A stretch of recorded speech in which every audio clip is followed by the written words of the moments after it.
In this video, I'm going to be replacing the passenger side front wheel bearing in this 2013 Chrysler 200.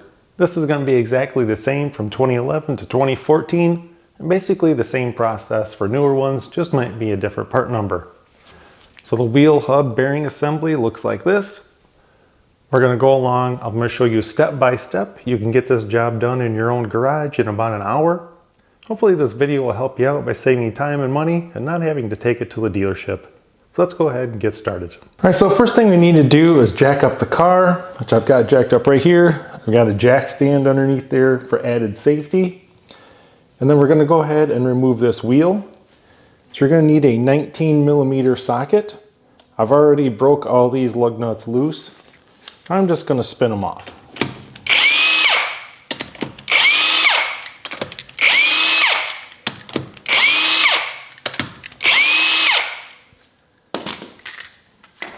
Go ahead and pull the wheel off.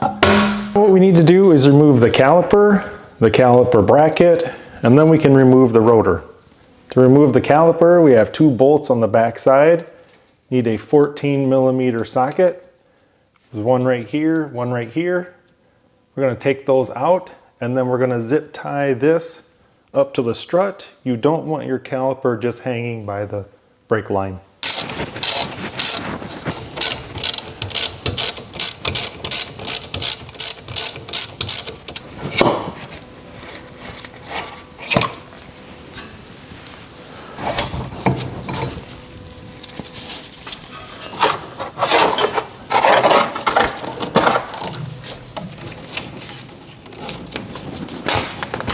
Now we need to remove the caliper bracket.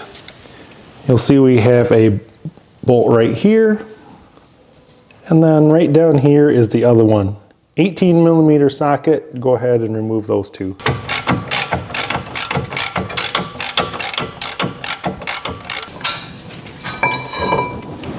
Go ahead and pull the rotor off. And now right here is the wheel bearing. This is what we're going to be removing. So we need to remove this large nut here. Then we have 4 bolts holding it in here on the back side.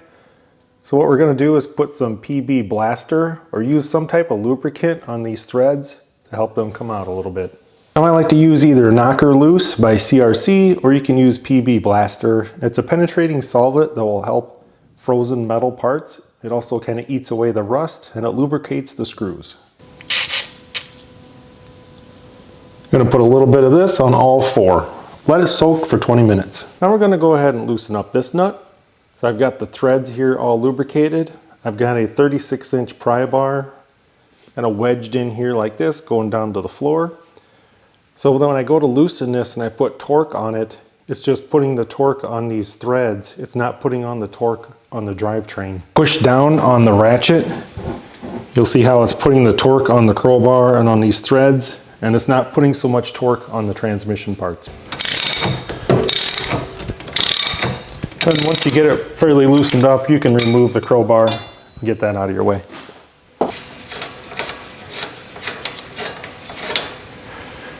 And now with that nut off, you can push in on your drivetrain like this. And what that's going to do is give you more clearance for sockets on the back side.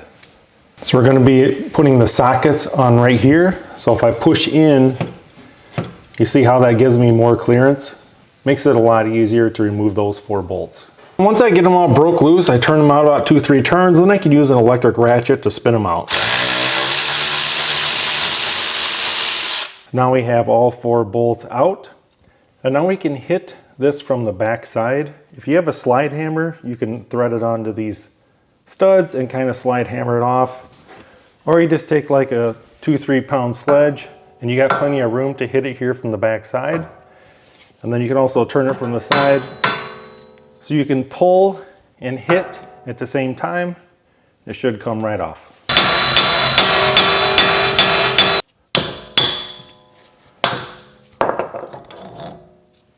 So now the wheel bearing is out. Be careful of this ABS sensor right here. You don't have to take it out, but if you're worried about damaging it, go ahead and take it out and move it out of the way. So we're going to clean up this flat surface. And then we're going to clean up all around inside here. Just be careful of that ABS sensor. And an easy way to clean stuff like this is with a finger sander. So this is a 1/2 inch wide belt. It's about 6 inches long. It's kind of on a grinder like this. And basically you can get into really tight spots like this, and I can clean all this up in about 30 seconds. And once you got all that sanded, go ahead and clean it with brake cleaner.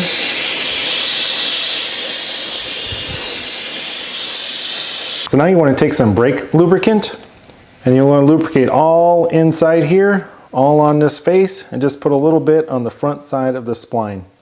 That's what's going to help slide that wheel bearing into place, and it's going to prevent it from ever corroding or rusting in there ever again. Now we can go ahead and slide the wheel bearing on. If you look here at the top, you'll see how this has got a little notch. That's going to be the top side. You don't want to put it on this way because the holes won't line up. These are actually a little bit wider on this end. So I've got a bolt kind of started. I don't want to just shove this all the way on, and then if the holes don't line up, it's really hard to turn it. So I'm basically going to push it on about halfway, and then I'm going to get my bolts through, get them started a little bit, and if it needs a little bit of adjustment, it's easy to move it versus shove it all the way in there and trying to move it.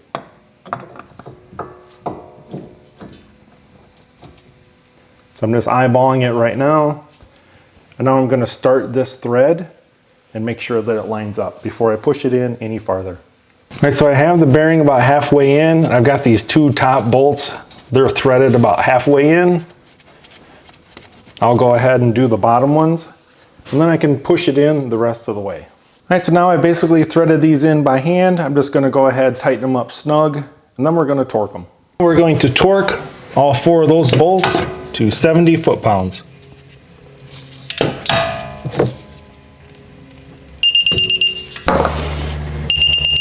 And reinstall the axle nut. Make sure you put some blue Loctite on the threads.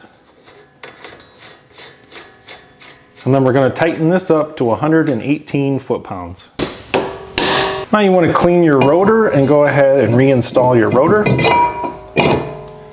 Now we're going to reinstall the caliper bracket. You're going to want to put some brake grease inside these metal hardware pieces. That's going to allow your brake pads to slide a little better. So put the brake grease in there and then reinstall. Now you want to torque those bolts down to 80 foot-pounds.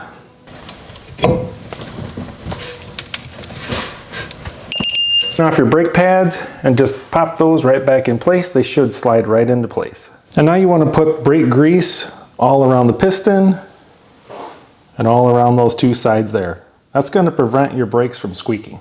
And install our caliper bolts, where you're going to want to put brake grease all along this smooth edge. Now we're going to torque our caliper bolts 32 foot-pounds. Go ahead and install the wheel. And then we're going to torque the lug nuts to 100 foot-pounds.